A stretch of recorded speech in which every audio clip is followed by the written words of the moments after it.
mga kongresista na alam natin, maliwanag na sila po ay nag-iisip. Kaya wala tayong naririnig na may supermajority na o may ilang mga partido na nagsasabing kami ang nasa forefront dito, kami po ay solid ang boto namin for this and that reason.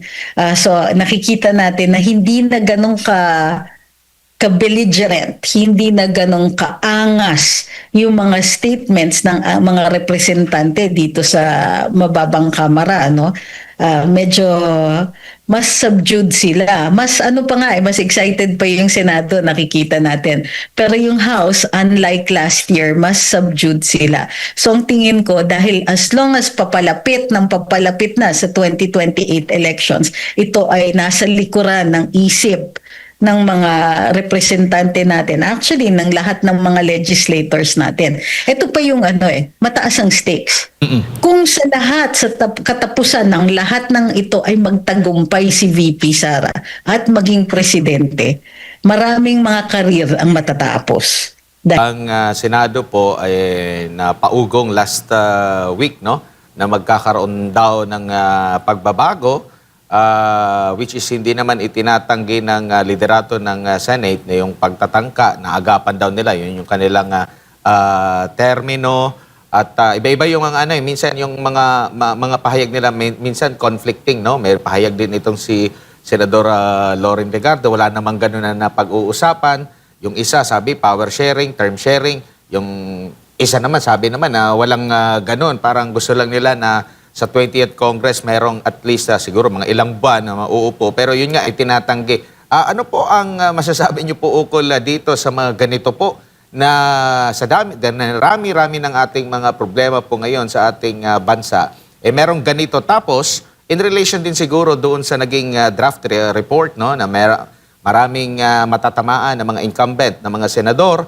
Pero may pahayag recently din bago si Senador Ping Lacson na medyo absuelto dito ang Pangulo.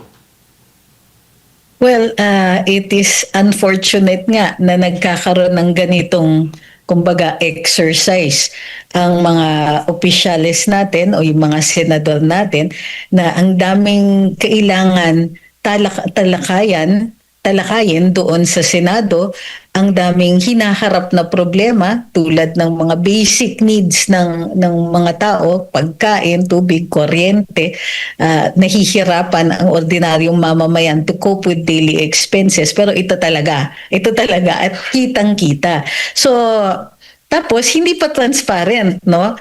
Ang daming ugong tungkol dun sa mga nangyari. Yung iba ayaw umamin na may ganon, pero yung iba umaamin pero with qualifications. So, ang maliwanag dito naiintindihan natin kung bakit sinasabi na hindi talaga mapagkakatiwalaan ang ilang mga opisyales natin, lalong-lalo na after this Senate exercise in futility, kumbaga. So, kumbaga, papailing ka na lang talaga, ito yung pinapakita ninyo sa atin at a time like this. Pero even worse, the reason na ginagawa yan ay nakakita sila ng pagkakataon. Kumbaga, ginagamit nila yung current na impeachment proceedings para isulong yung mga pansariling interes. Of course, from the start, yung administrasyon, nakikita natin na maliwanag yung paggamit ng, suddenly may mga nabubuhay na kaso, suddenly may kasong nabubuksan, suddenly may mga kasong biglang sumusulong, at ginagamit ito blatantly harap-harapan sa atin ng mga opisyales both in the executive and in the Senate. So, sa dami ng problema, pansariling interes ang inuna at pinagsasamantalahan yung pagkakataon para isulong ang sariling interes imbis na isulong yung mga kailangan nilang gawin para maprotektahan at maipagaan ang buhay ng ordinaryong mamamayan. It is very sad and very, infuriating, nakakagalit na talaga ito talaga ang pinag-uusapan natin how many years into the administration. Kaka-frustrate. Opo. Attorney, nakikita na natin yung para po sa inyo game plan. Unahin natin, kung sakali mang umusad yan doon sa Kamara, didirekta yan doon sa Senado, Tapos mismo ang Senate President nagsabi na forthwith, kaagad-agad ay sisimulan ang impeachment complaint laban kay Vice President Sara Duterte. Ngayon, kung sakali mang maaresto itong ilan nga sa mga senador na nasa minority dahil nga doon sa flood control scandal, ang mismong DOJ na nga nagsabi, yung ombudsman nagsabi, naka-standby na yung kanilang arresting team. Mababawasan ngayon ang pro-Sara team dyan po sa Senado. Attorney, sa tingin po ninyo? Pero babagsak din ang kredibilidad ng administrasyon at mga senador na naked ambition talaga ang pinapakita nila. Ganito yun eh. Hindi tayo tututol kung nakikita natin na fair ang proceedings. Hindi tayo makakaimik o makakapagprotesta kung nakikita natin na hindi naman nila ginagawa ang lahat para lang maisulong itong reklamo for impeachment.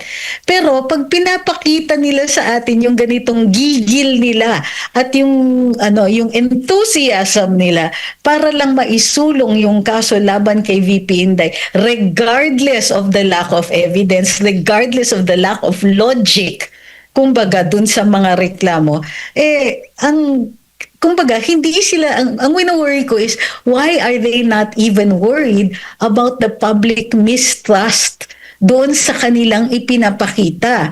Alam natin na all of this is just a cover. Gumagalaw lang ang lahat ng ito dahil mayroon silang makukuha dito. Mayroon silang naisusulong sa kanilang mga interest. Hindi ito tungkol sa transparency, hindi ito tungkol sa accountability, kasi kung transparency at accountability lang, doon pa lang sa inquiry sa House of Representatives ay mas makakakuha sila ng maayos na impormasyon. Kung hindi lang nila kumbaga halos openly ina-attack ang Vice Presidente. But since nag-umpisa sa ganyan, sa haba-haba ng prosesong nangyayari, pabagsak lang ng pabagsak ang trust and approval ng mga taong gumagalaw dito. Kumbaga, this is supposed to be democracy in action, di ba? Kung ayaw ng mga tao yung ginagawa ng kanilang mga elected officials, konsiderasyon yan na sa susunod na eleksyon hindi na kayo makakaulit. Pero tila walang takot sa ganitong klaseng reprisal ang mga senador at ilang mga opisyales natin. So yes, posibleng makuha nila yung gusto nila, but hindi nila magagawa ito with any measure of credibility. Kung dahas at unfairness ang pinapakita nila, hindi kitang-kita yan ng mga taong nanonood. Hindi nila maitago at may repercussions yan sa 2028 elections, no matter how this goes. Opo, at yan din ho ba ang sa tingin po ninyo ang naiisip, tinitimbang-timbang ngayon ng ilang mga senador na hindi po lumagda doon sa nag-leak na document ng draft report kaugnay nga po dito sa investigasyon ng Senate Blue Ribbon Committee doon sa flood control scandal? Opo, dun sa BRC report nakita na merong iba nga na ng kanilang signature. Alam nyo, historical document kasi yan eh. At the end of the day, future generations ay makakabasa nito at makikita ang konteksto ng mga ng Blue Ribbon Committee hearing na yan. Makikita din later on, magagamit ito bilang konteksto dito sa impeachment attempt kay VP Inday. Kumbaga, this is objective evidence na nagpapatunay na mayroong ganitong napaka-irrational na report na lumalabas, napakakulang, na may killing, kitang-kita na na pati yung manner kung paano ginawa yung inquiry na ito, supposedly nga in aid of legislation, pero ang nakikita natin dito ay in aid of protecting certain people from accountability dito sa flood control scandal. Lahat yan, all of that will be taken into consideration, and yes, lahat yan itatala sa kasaysayan.